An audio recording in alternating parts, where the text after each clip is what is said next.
everybody, welcome back. And today I'm bringing you my first impressions on the Strathmore visual journal. And this one is a spiraled sketchbook. It's a 140 watercolor book and it's cold press. It brings 22 sheets, and if you want to use it back and forth, the front and the back, you'll get like 44 pages, and it's 5x8 and it's acid free and it's made in the US. I actually bought this sketchbook in Amazon. I don't remember the price, so I'll just leave it right here on the screen.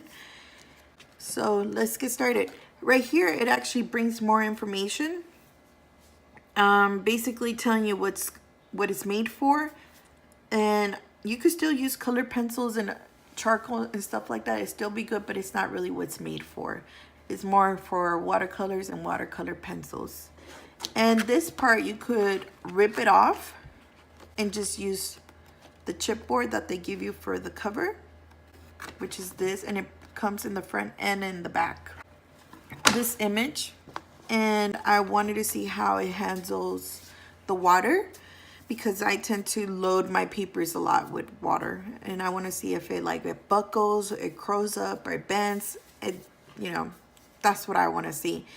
And this sketchbook is not just for, if you're a sketch artist or into watercolor media.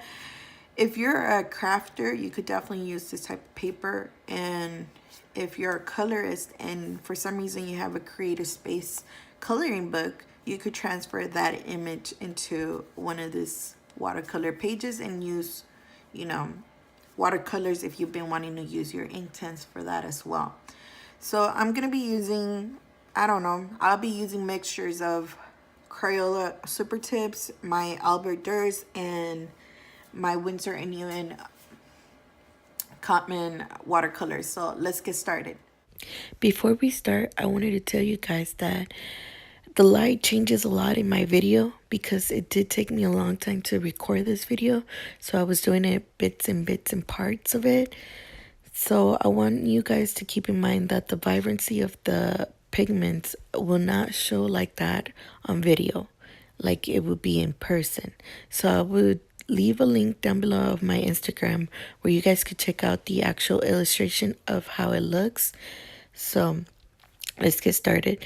I could tell you I went and used every kind of medium I had, from Neocolors 2, from Albert Dur, Crayola Super Tip, my Sig Clean colors, and my regular watercolors.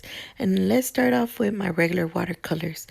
Every time that I will use it, I feel like it was beating up on the actual paper.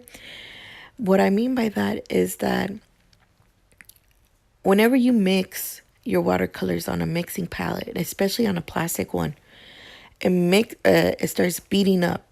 That's how I felt like it was beating up on this paper. Other than that, I didn't really have any problem, besides that it was kind of warping once I started going in really heavy with water.